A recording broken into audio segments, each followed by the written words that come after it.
Hi guys, this is Brittany from By Brittany Goldwyn. I post videos about plants and projects, and today we have a winter garden walkthrough growing update tour for Zone 7A in Maryland. I realized it had been a little over a month since I did my last winter growing update. I was starting some super early seeds then. I had a couple winter sowing projects going. I had some low tunnels I was putting in for some experiments.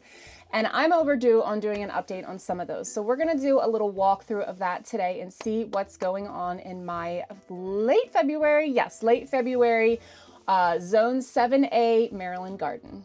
Now, it may be cold outside, but it's super sunny, which means it's about 70 degrees in here without running the heater. The greenhouse effect is awesome and real.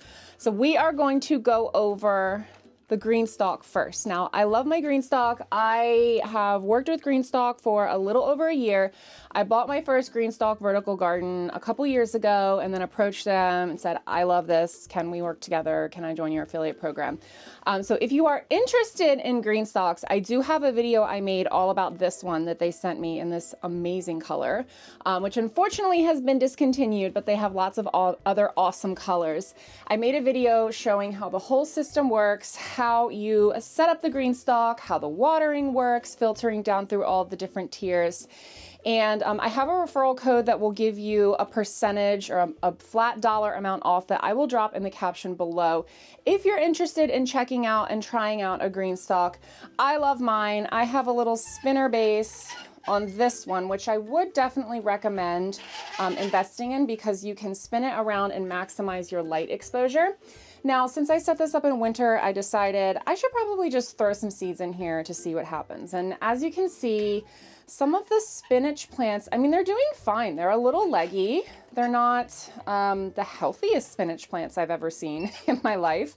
But a lot of that is because I previously had the Greenstalk over here, which got a little bit less light than this area over here. Now, in the spring or summer, this wouldn't necessarily matter as much, but since it is the winter, I really have to be focusing on where in the greenhouse I have things to be maximizing the light levels in our shorter days. Now that the days are getting a little longer since it's the end of February, every little bit helps every day. I'm definitely seeing some progress with some of the things that I'm growing in here. And I don't use any grow lights in the greenhouse here. Everything is natural sunlight in the greenhouse. So the top tier, I had thrown in a bunch of extra radish seeds I had, and it's kind of hard to tell if they're super leggy or not. I mean, at first glance, they actually look pretty leggy, but then I remembered these are those weird long oval radishes that my cousin gave me. I'm actually not a huge fan of them, so that's why I figured I'll just throw them in here. I think they're called French breakfast. Not a huge fan, so if they didn't grow and if they didn't turn out, it wouldn't be that big of a deal, but it actually looks like they're not doing so bad. So we'll see if I end up getting a harvest out of that. Unfortunately, the lettuce seeds that I had in this level, they were just too leggy. They were not getting enough light when I had it over here. And by the time I moved the greenhouse over to the sunnier side, I was not, they just did not seem worth saving. Oh, it looks like I have one little seedling that made it through. So hopefully that one will rebound. Now, next to the Greenstalk, I have these two long planters that I kind of just filled up with a soil mix that I mixed up when I was putting together the Greenstalk. And these two long planters, these are from Aldi. I got them last year. They were super cheap, and I thought these would be really great for winter container growing.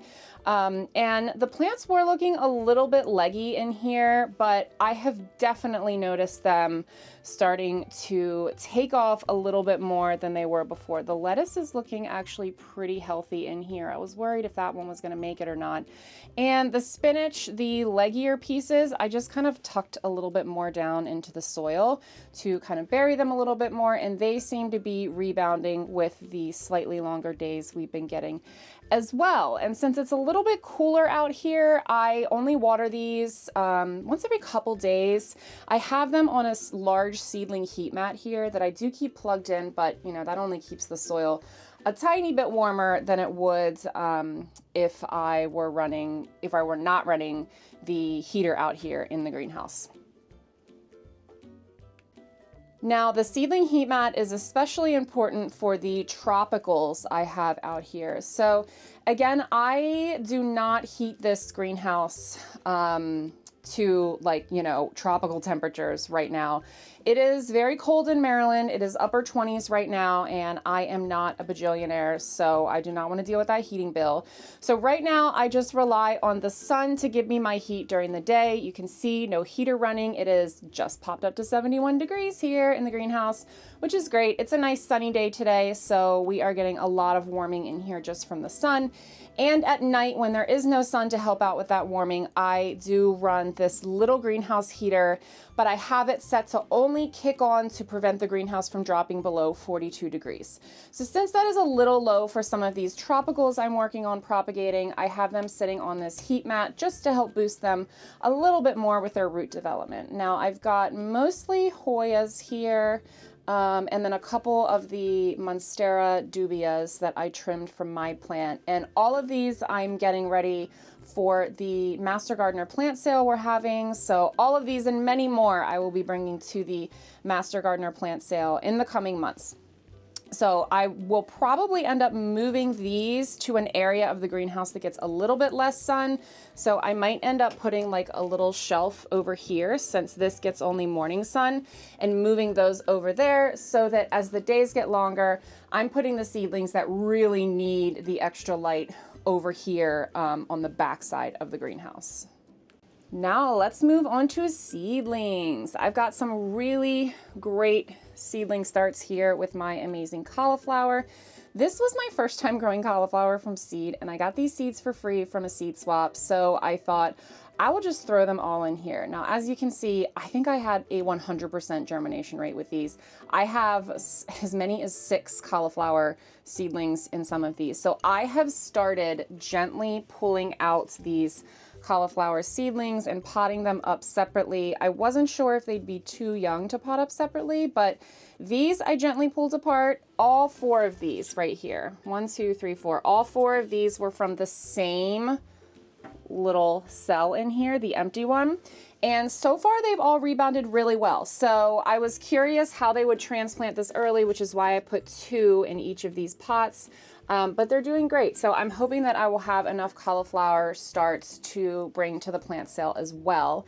And of course, save some for myself and give to my mom and other friends around here who garden. I also started a bunch of chard, which you can see there's just a couple left in here. Now, once we go outside, I will show you what I've done with the rest of the chard.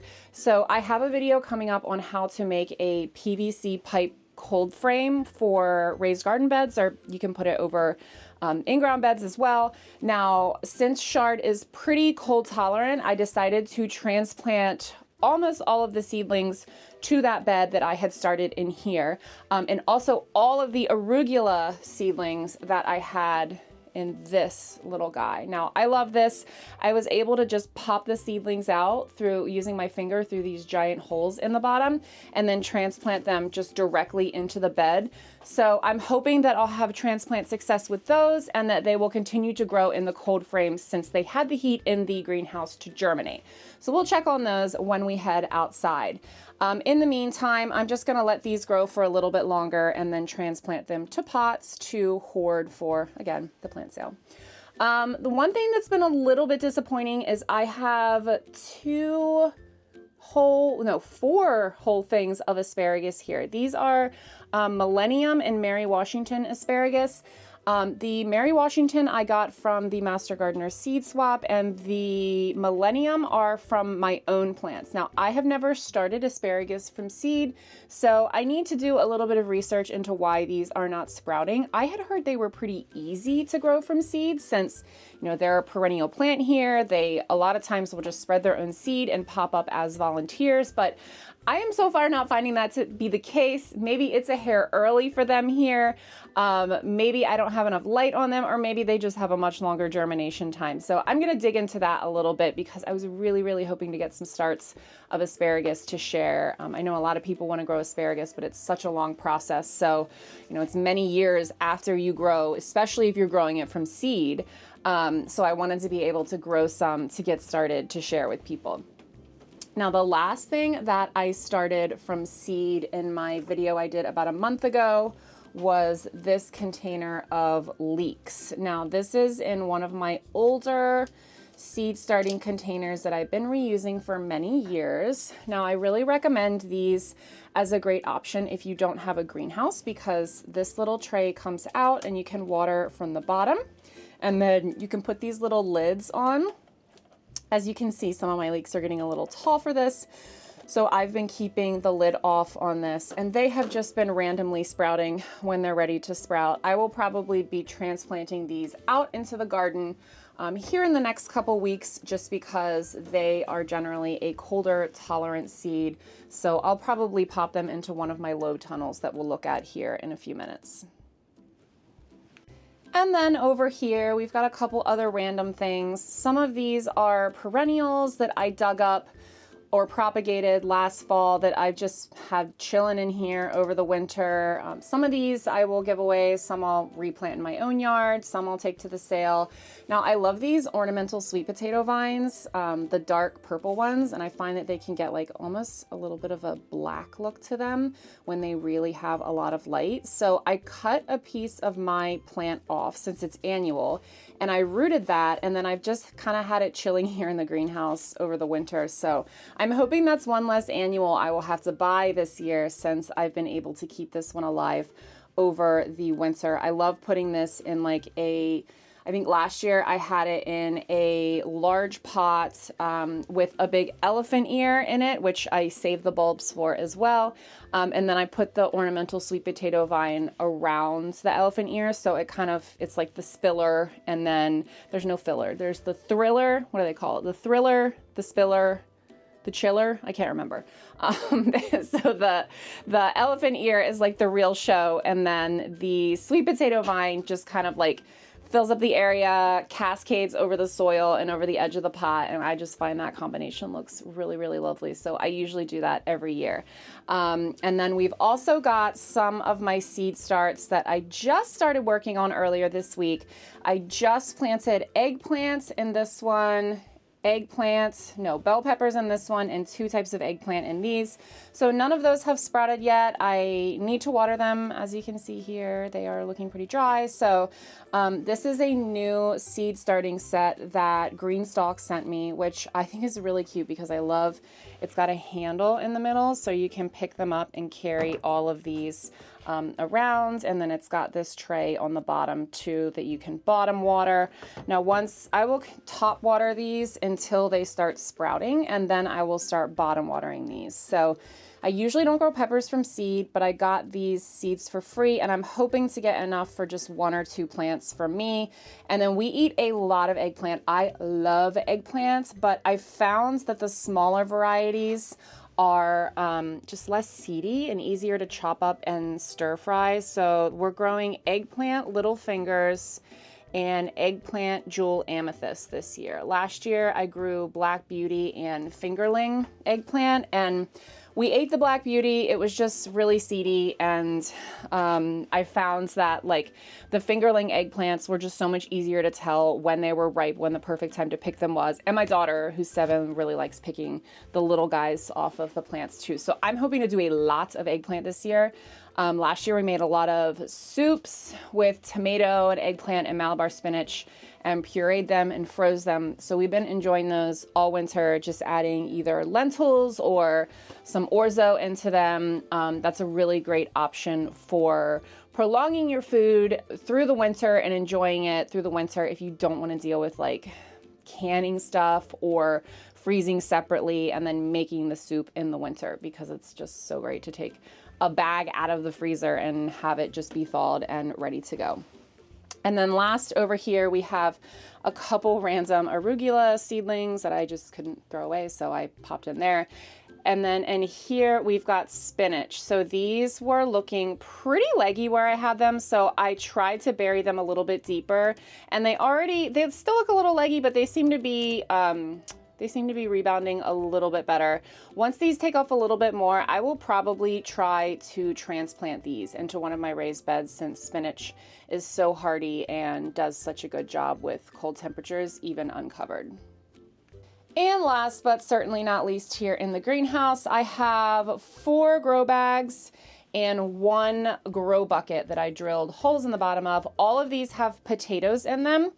I just kind of picked up a couple bags of seed potatoes on a whim at Lowe's one day. Last year I got them from Tractor Supply, but I did not end up needing all of the potatoes I was growing. And I got these grow bags for free at a plant swap a couple months ago and just thought I'll pick up a couple potatoes and see how they do in here. In the video I made on planting potatoes, I did note that these are just on the bottom end of what I would plant potatoes in, since, you know, you plant them in the bottom and then as they sprout, you hill them up by adding more and more dirt. So I'm hoping that these are deep enough. These are about 12 inches, which is probably going to be deep enough, but I would like them a little bit deeper. However, I got them for free and I figured they would be nice for growing potatoes. I will be taking the potatoes, the bags of them, probably in late March, right out the door here onto the little patio outside of the greenhouse so that Mother Nature can take care of their watering and I can free up some of the space here in the greenhouse, because they obviously take up a lot of space on the ground, but it is still a little early and cold to put them out in the elements, and it's still like snowing somewhat and icing. So I just have them in here for the extra heat that the little heater provides, and just so I can monitor them to make sure that they're sprouting, at which point I will probably chuck them outside to have just one less thing to worry about watering and taking care of. Oh, and one last thing here in the greenhouse. I buy a eucalyptus plant every year, treat it as an annual. I love eucalyptus, love the way it smells, love the way it looks, but since I have the greenhouse now, I am trying to overwinter this one. And I noticed today that, ooh, it is dry, that it is starting, see if you can get a look here. I'm not sure if you can see these sprouts, but it is definitely starting to sprout some new growth. Now, eucalyptus is a super resilient plant, but it does not do great in super cold temperatures. I've honestly really liked just having the look of it. I love dried eucalyptus. As you can see, it is a very, very dry. All the leaves are dead. Some of the stems are not looking too hot, but the main stem is still looking nice and green, which is fantastic. And then if you look up here, you can see some new growth coming out all over the stem. I'm probably going to go in and start removing a lot of these leaves and cutting off these smaller branches just to make room for that new growth. I've barely watered this one. I think I've watered it maybe once or twice over the winter just so that it doesn't completely die.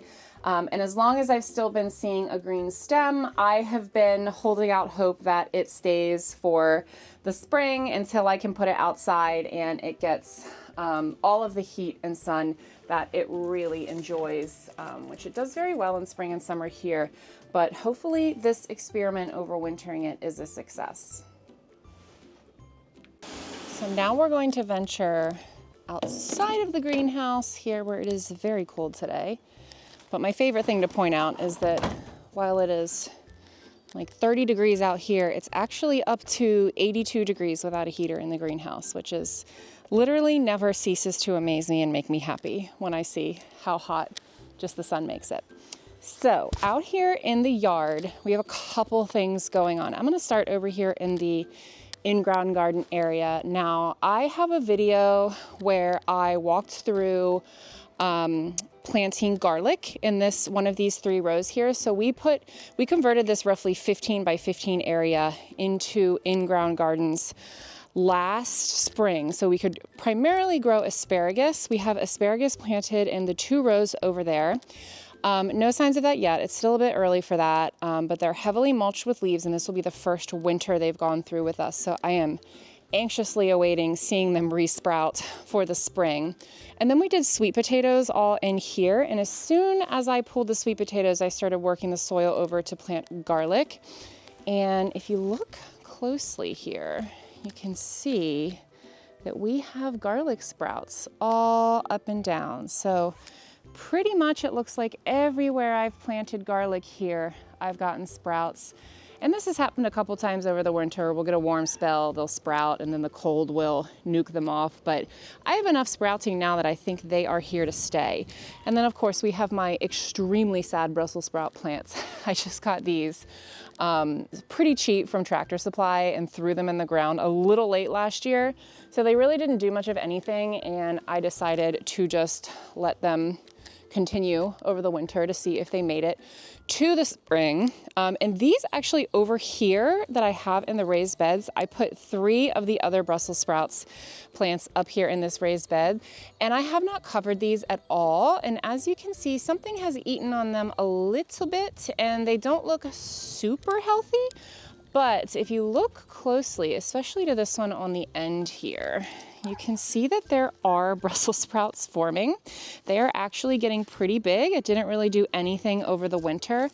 So this was just a little experiment to see if they would rebound once the days got a little bit longer and the temperatures went up a little bit. And I am curious to see if we end up getting Brussels sprouts from these plants this spring. And if we do, if they taste like garbage or not, since they've been sitting out all winter. I have heard that a little snow and frost can make them taste sweeter, but I'm not really sure if they've had too much snow and frost out here all winter. And then of course I've got all of my winter sowing lined up here. I'd say this is about half of what I intend to do. I'm going to do some more winter sowing with things that do not need cold stratified, like a bunch of cut flower seeds here soon. It's still a bit early for that, and nothing is sprouting yet, but I'm looking forward to doing a little unboxing type video for my winter sowing seeds to see what has been successful and what I'm going to be potting up.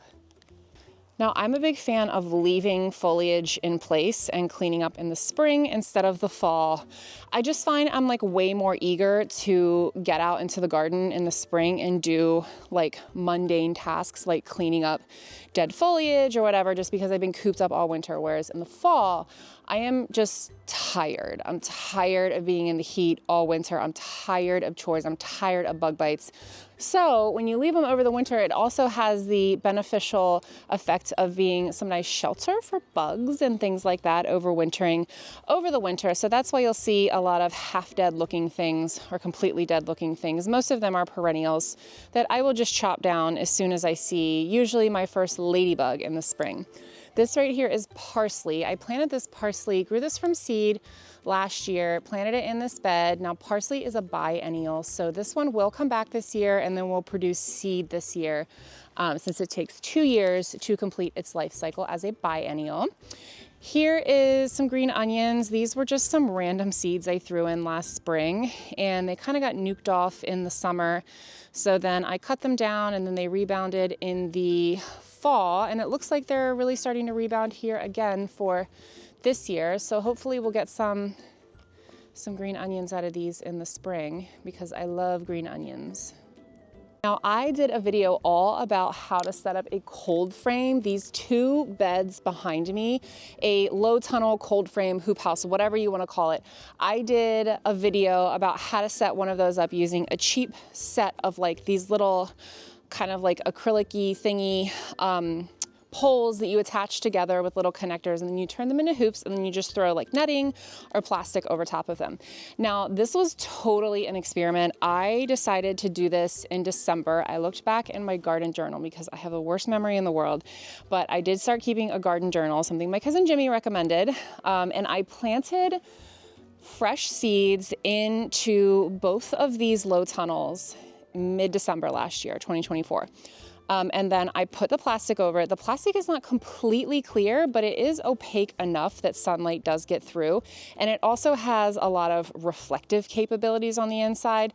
I'll show you guys what it looks like in a second. Now these have blown off twice this winter. Once when we had a super bad snowstorm, and then another time when we had crazy winds. And honestly, that was fine because I needed to take off the plastic to check on things and water them anyway. So the rocks and the random pavers that I've been using to hold these sheets down, I'd say mostly has been a success, mostly because I didn't have to buy anything for it. And then the last cold frame, I just made this and filmed a video on this one. This one is a little bit different. This one uses 1/2-inch PVC pipe to make a rectangle frame, and then the legs of the frame stick down into the soil about down to here. So it's super stable. We've had some super windy days and it's still been holding up really well. And then I ran out of the cheaper Lowe's Project Source brand 6 mil plastic that I used for these 2 low tunnels. So I ordered some clear plastic here for this one. This one is way less opaque, so I'll be interested to see how it holds up and what effect the extra light getting through has on all of the seedlings that I have in here. So mostly I've put in here arugula and chard. So we'll see how they do considering it is still late February, but as you can see, we've got like tons of condensation in here. And my guess is that if I stuck my hand in, it would feel nice and toasty in here because the sun is just beating down on it. So I'm really hoping to get good results from this cold frame as well. And I should have the video showing how to make this one up on my channel soon. It's super duper easy, doesn't require any real tools, just a little handheld pipe cutter.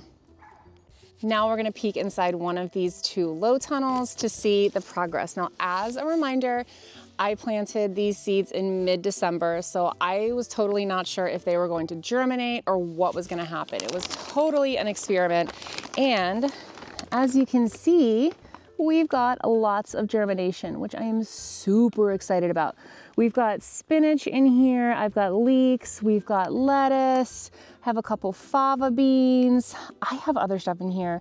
I did not label all of it. Like, I don't know what that thing that looks like garlic coming up, I have no idea what that is. So I guess we'll just see once it really starts growing. But this bed has made great progress, and I'm all about trying to overcome obstacles to growing. And one of the obstacles where we live in Maryland Zone 7A is that we have 4 seasons.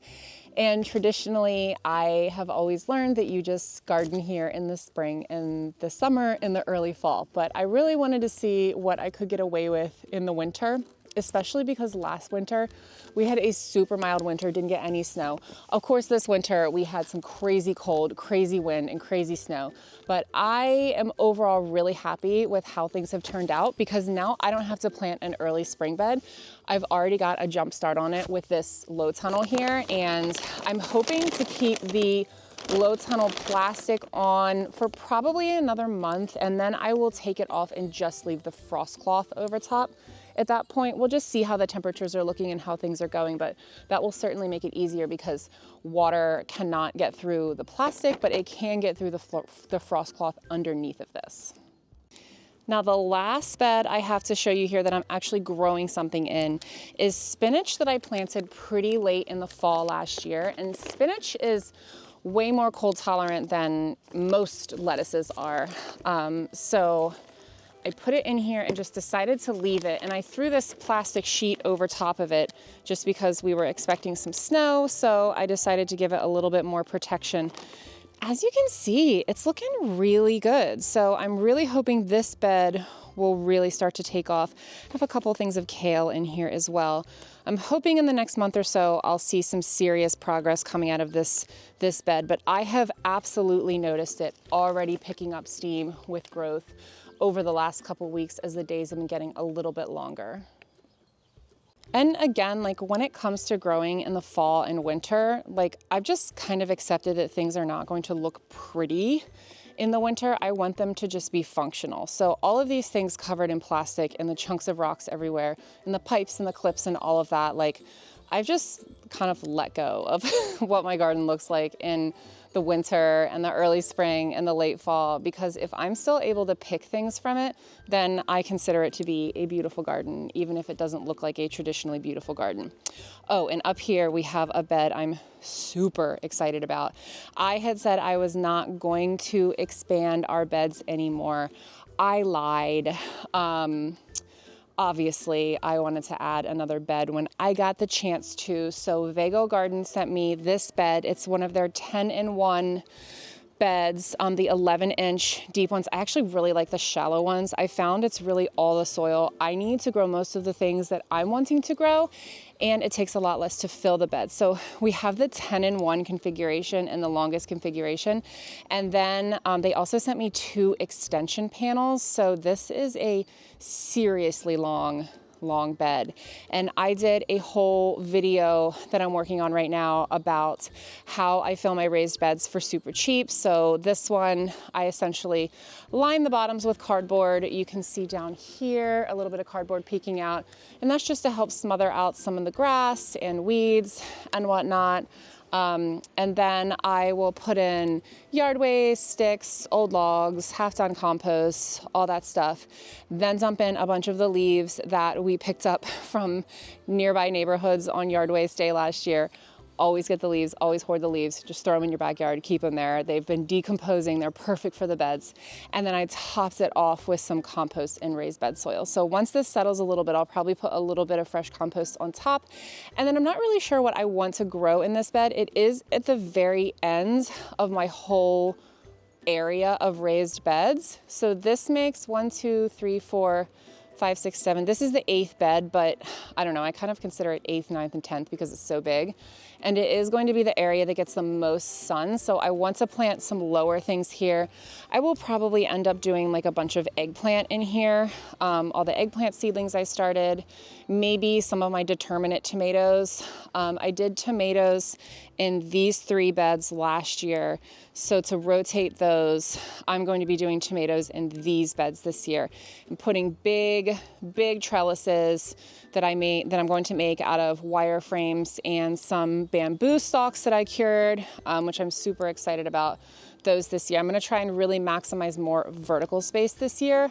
I've even considered adding in an arch, another cattle panel arch trellis between these 2 beds here, and then doing something like beans, runner beans, and then indeterminate tomatoes in the beds. I think I'll have enough space for that.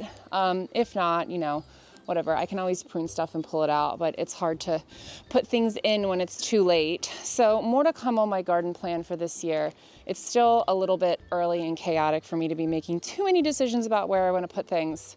But I will definitely be working through that with you guys on a video soon.